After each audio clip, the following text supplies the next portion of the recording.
एक गांव में रामू नाम का गरीब किसान रहता था। उसके पास बस एक छोटा सा खेत था।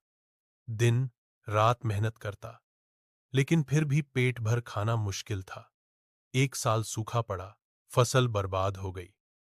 हार मानने के बजाय रामू ने दूसरे गांव जाकर मजदूरी की, पैसे बचाए और फिर से खेत में मेहनत शुरू की। धीरे धीरे उसकी मेहनत रंग लाई और एक दिन वो आत्मनिर्भर किसान बन गया।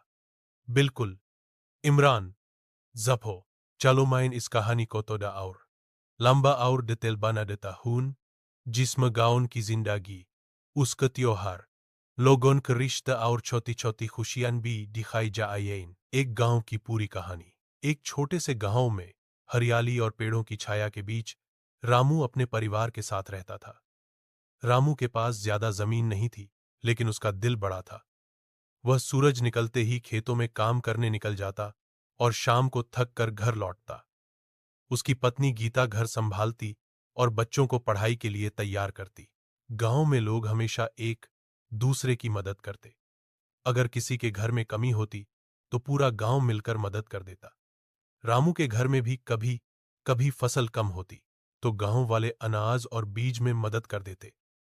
यही वजह थी कि गांव में सबको एक दूसरे पर भरोसा था। गांव में त्योहारों का अलग ही मजा था।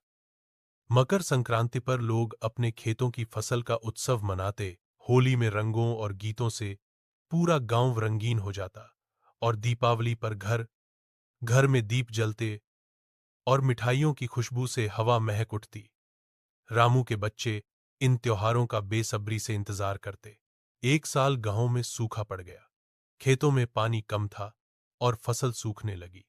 लोग परेशान थे, लेकिन रामू ने हार नहीं मानी। उसने गांव के लोगों को इकट्ठा किया और मिलकर एक छोटी